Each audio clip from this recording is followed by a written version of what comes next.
Welcome to Sports Close-Up. Today's show, Barco-Duratz Athletic Complex, renovations and upgrade of the field. And we're here with two gentlemen that know all about it. To my right, the athletic director and assistant principal at Meadville Middle School, John Frye.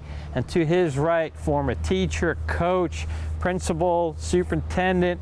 Now he's back for a second stunt as superintendent, and now also assistant superintendent and member of the CAP committee, Jim Lascola. Guys, thanks for coming on. Thanks for having us. Thank you, Mike.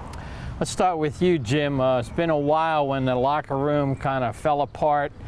I know that was a sore subject to many people in the community. How did you get involved again to get this project going again and get the locker room situation fixed? Well, I give credit to the school board. I think the school board finally had enough discussion from the community and so on to do something.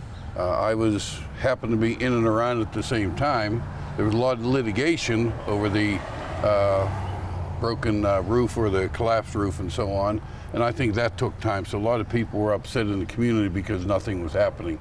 So I think through the completion of some of the litigation and the work of John and a number of other people, hiring of an architect, I think that all fell into place probably about maybe a year ago. And then from that point on, it's been straightforward.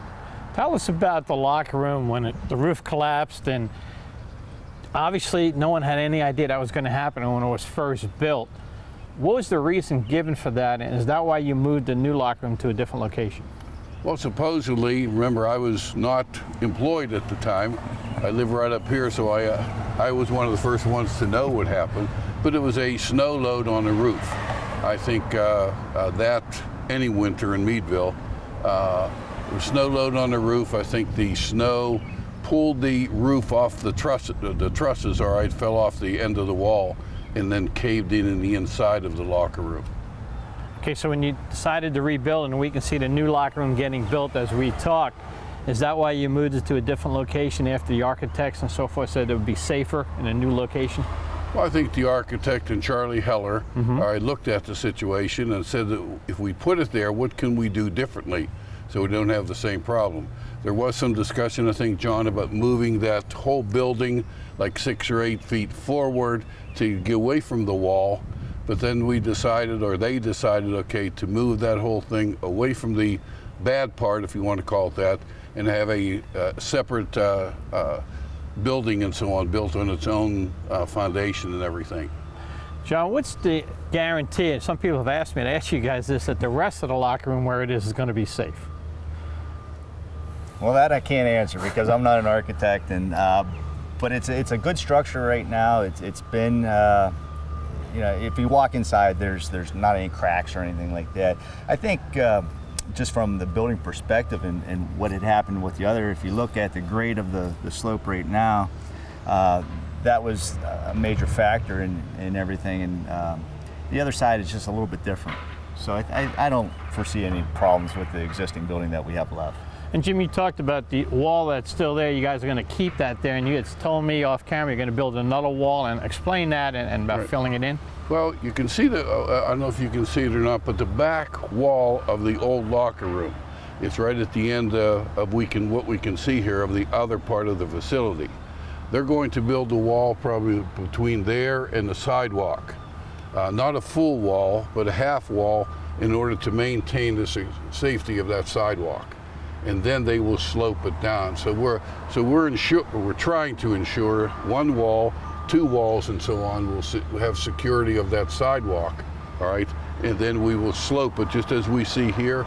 We will slope it accordingly, okay, down there. The facility itself is called the Barco-Duratz Complex, and you've been a member of the CAP committee also, Jim. We have to believe that Mr. Duratz, on behalf of the Barco family, gave a big gift to the CAP committee. Is this why it was named that? Yes.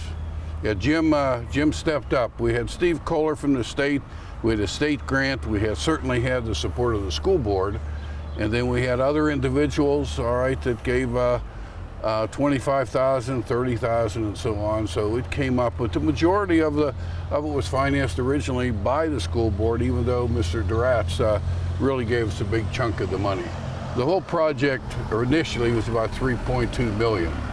So you don't raise $3.2 million And at that time, remember, we had a downturn in the economy. Right. So we didn't even know if we were going to do the project because of that. But the CAP committee and the school board and the cooperation of a lot of community people are to have the success that we see there today. Jim, tell the community why you've been so passionate about this. Even before it got renovated, I know you were one of the leaders. You felt something had to be done down here with the whole locker room situation in the field.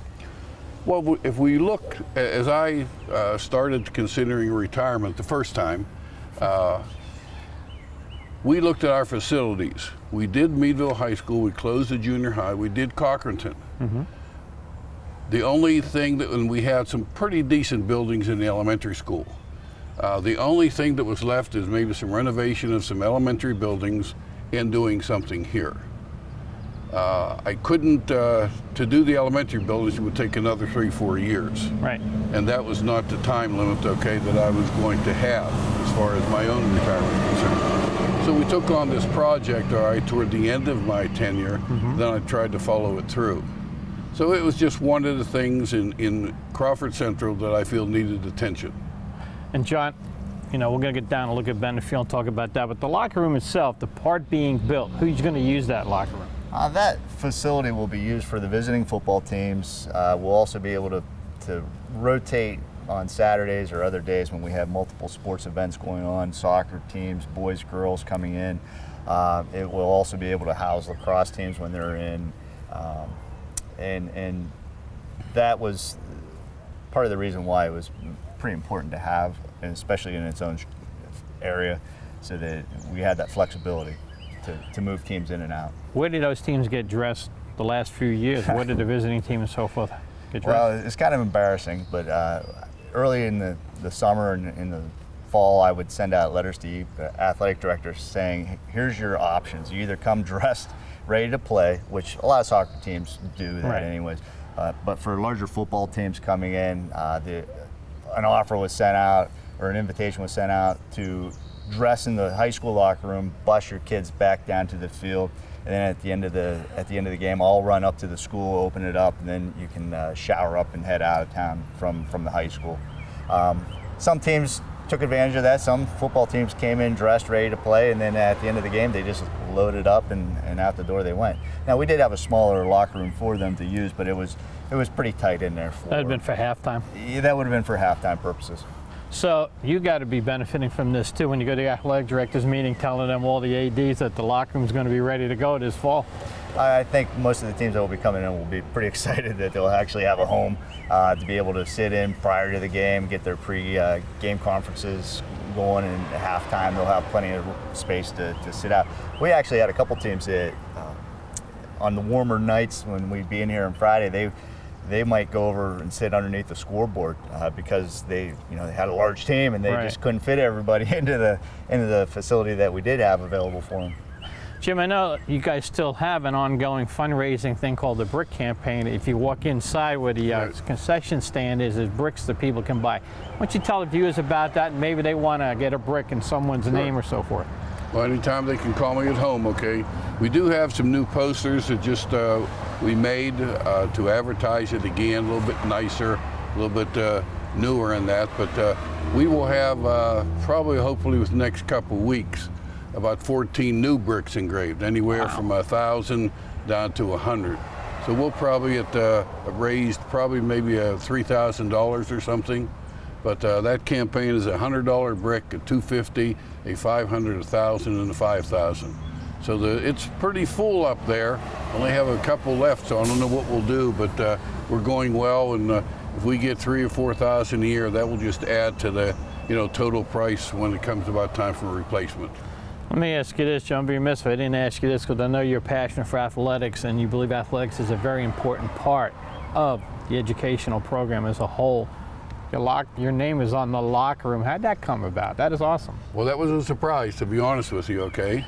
They decided one time, and they invited my family, and I'm usually aware of things. But that night really surprised me because my two daughters and their husbands and the grandkids were there, and we were meeting in the middle of the field, and all at once they unveiled that.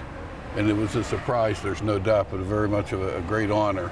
as someone said that night, usually they wait till you're dead before they dedicate something to you. So it was very, very much of a surprise. And like I said, I live right over here, so when it's fall or winter, I can see probably right through the trees and see my name on it. So it's a very big honor for myself and my family. Well-deserved honor for you. And anybody that knows Jim in this area, and I know a lot of people do, know his passion for athletics. And Jim, just touch on that for a second. Why do you feel athletics is very important with the educational program?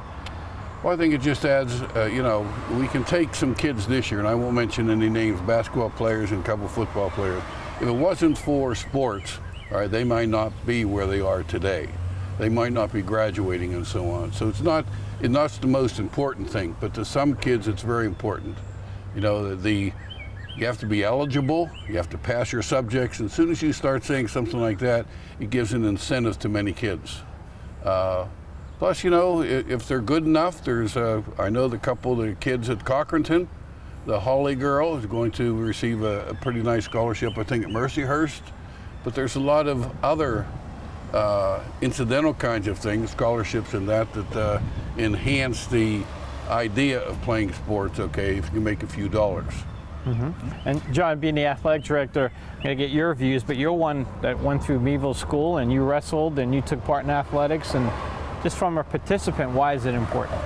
I think the values that you learn through participating, you know, whether it's teamwork, whether it's camaraderie, like Mr. Lascola said, learning how to balance your time and do hard work and trying to put all that together makes for a better, more well-rounded individual. And one, I would like just to touch on what you had asked Mr. Lascola with the athletics and academics. I had the opportunity to look at the top 35 students of our school this year. 22 of the 35 top students that graduated this year all participated in some sort of athletics. And I agree, and again, as Jim pointed out, it's good that our school board is in tune to that also and helps out in any way possible.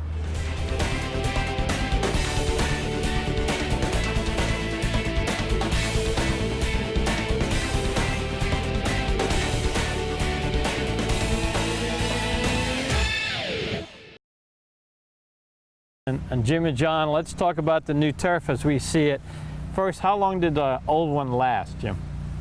I think probably the old one lasted 10 to 12 years. It was to the point that when we bought it, apparently they had said something about 8 years. Now, I don't know why it lasted a little bit longer. Part of the reasoning for me is that once our snow comes and compacts everything here, okay, I think it protects. I don't know what else it protects, but it protects, all right, the old artificial turf and that. And I think once it melted in the springtime, I mean, our field looked very, very good for a long time. John, the field itself, same type as the old one or upgrade a little bit? It's a different product. This is an AstroTurf product. It's a split film. We had a split film with the old film or the old field, but it's just a different name brand, it's a different product. What's split film mean?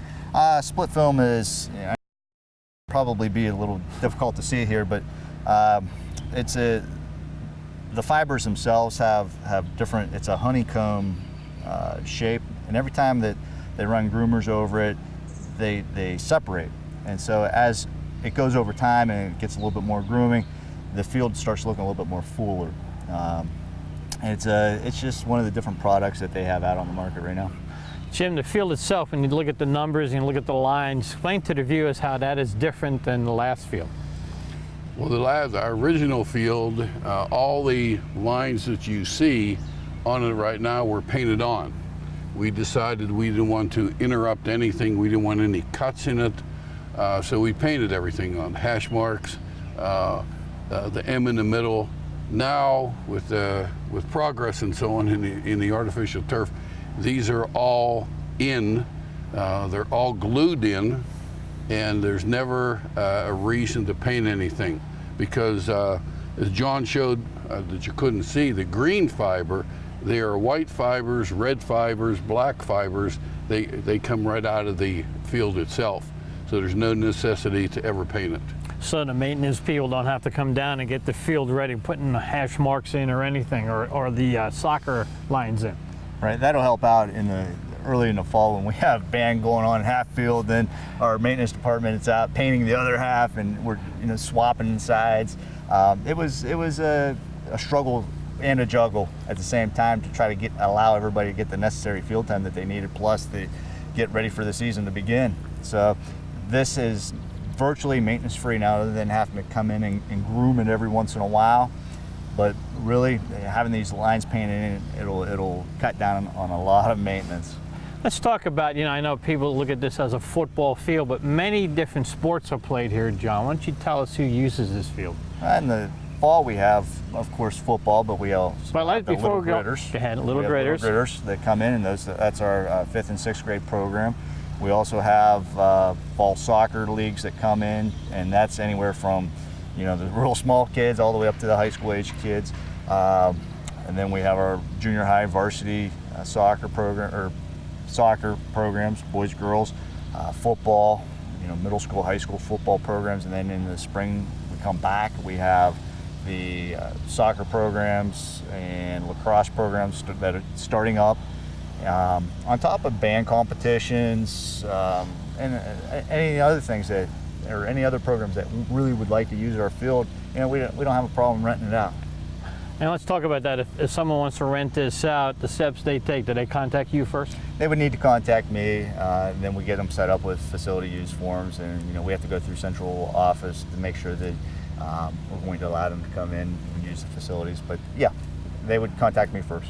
Jim, I know this was a point when you looked at this picture back then for the future. You wanted this a lot of community involvement too if they needed to use it. That's the only way we could sell it. I mean, it's not a football field. We knew we had some concerns in football. We knew we had a soccer program, a budding soccer program at the time with both boys and girls. We knew the band practicing in the asphalt parking lot up there was not the best thing in the world.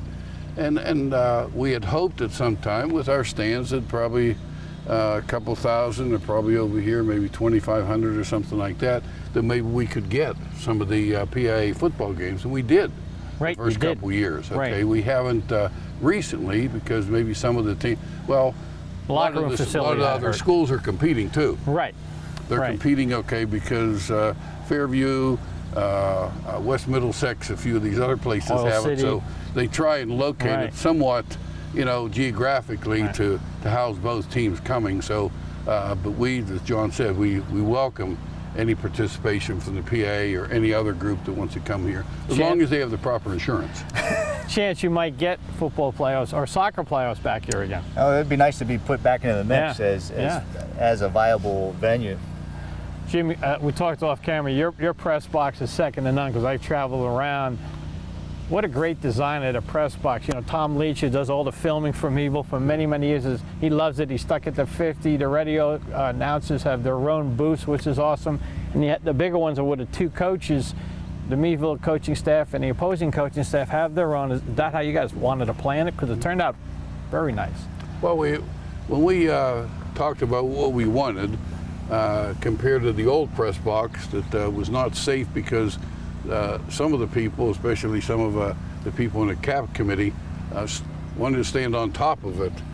We had just a couple 2x4s, all right, and not a very safe ladder going up there, but we decided to do it.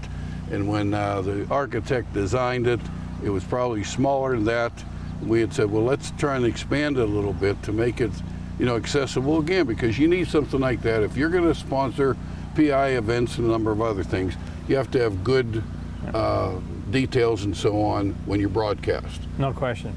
So I think that brought about, but we're very satisfied with it. And we even did a PCN game there a couple of years ago, and I know Jeff and Armstrong are looking at maybe see if PCN will come down again and maybe do the Meadville Cash game this year here with the new turf and so forth, which would be outstanding, throughout the whole state. Anything else you guys want to add about this? Well, looking in the back there, you see the big bags. That's the rubber fill. Probably the last process that they'll use. In fact, they were going to do it this week, and we were going to have a tentative walkthrough tomorrow. Probably the rain a little bit put us back. I think the bags of real small rubber infill will be put down. This is Wednesday. Hopefully by the end of the week, and then maybe next Monday or Tuesday have a walkthrough. And that's what you see with a brand new field. When you see a punt, and the punt hits and you see little black stuff come up, until that has a time to set down inside some of these fibers, you'll see some of that black infill come up. Does that make probably the whole first year. Does that make it safer, those black things? Is that why they're put in? I mean, that's part of the deal. That's your cushion. This feels soft, but I haven't hit you to put you on the ground yet. Right. So once you go on the ground and so on, you want some resiliency. Now, they test it. GMAC is it called? Yeah, GMAC. So they come in with a hammer and test it and so on to make sure it has the proper impact and so on, proper strength in order to make sure that we do not have problems with kids falling and getting hurt and so on. But it's football. And when you did the field the first time too, the lighting changed a lot. Because I remember the old posts that were in people's way when they would watch the games here at Bender Field. The lighting has changed. It's a better lit field, even with less lights. Not a whole lot different. We thought about doing it, but once we looked at the new lights, because these old light bulbs are expensive, to say the least, but we decided we didn't do a whole lot with it. Just got rid of the pole in the middle. Yes. And the scoreboard's great. And you have that scroll that goes across the top, John. I know a lot of people, you guys use that for advertising and so forth. Yep, sponsorship, both football and soccer will use it. We have the capability of switching it over between the different sports. So that's a very popular way of raising some funds for the different booster clubs. Let's go look at the track.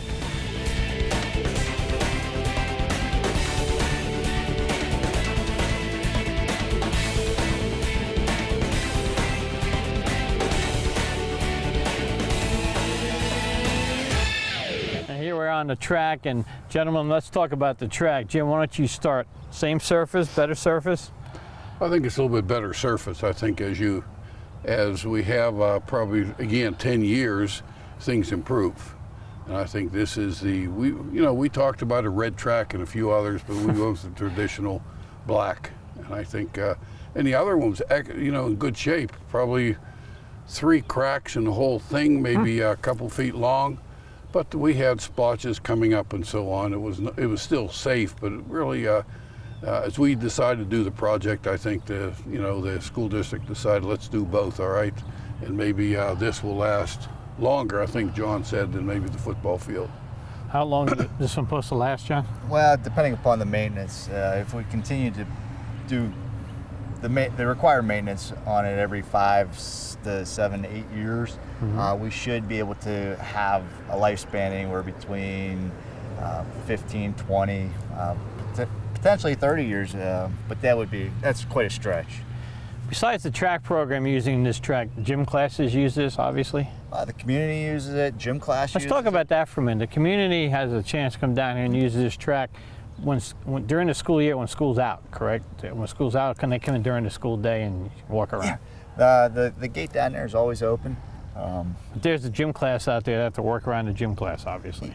Yes, they work around gym classes, but it's been my experiences that the gym teachers have been very accommodating to people walking or doing anything, and really there hasn't been much of a problem with that.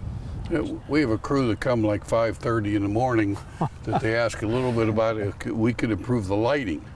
So because they come when it's dark. Yeah. So 5:30, 6 o'clock in the morning, we have a certain group that like to come up also. Jim, that was a big aspect of building this track too, to let the community use this as much as they'd like to, correct? Well, it's a community athletic project. That's what the CAP, stood for. And I think when we decided this, we wanted to make sure that that gate is open for people. Now, they're not going to ride bikes or anything. Right. This is a quarter-mile track, so if you wanted to get some exercise, 2 laps is a half mile, 4 laps, all right, is a mile. So you can very easily gauge yourself and maybe improve your physical fitness. Sure. Maybe, 1 lap, 1 week, and 2 laps, in 3 weeks or something. A lot of people do that and really keep a pretty decent record of it. I was up here not too long ago. A person was there writing down, what their mileage was for the day. Wow, and you have a sign up there now, John. I know you want to encourage people not to walk dogs on this track, correct? Right. Well, yeah, we don't want to have dog droppings or anything else around here. So yes, we would like to keep animals off of here. And eventually, some of the throwing events will be moved to below where the old softball fields used to be. Yeah, that is our plan right now. We've removed the throwing events such as the shot put areas and the disc area. We're hoping to move this down out back by the lake, open that up a little bit even more to have more areas for throwing, but also to make this a much safer area for the track meets when we have them. Now we're getting rained on. See, my cameraman's telling me to wrap it up. So Jim, I want to thank you, and John, I want to thank you for all your information. Thank you very much about the facilities. Thanks and for having us. I'd like to thank John for his continual work on the athletics, along Yes. with the assistant principals, to continue to work with athletics, because he's an important part of this whole process. And John's in a process of, along with Jim, starting a Hall of Fame here at Meadville, and we'll have more information on that later. You've been watching Sports Close-Up on Armstrong.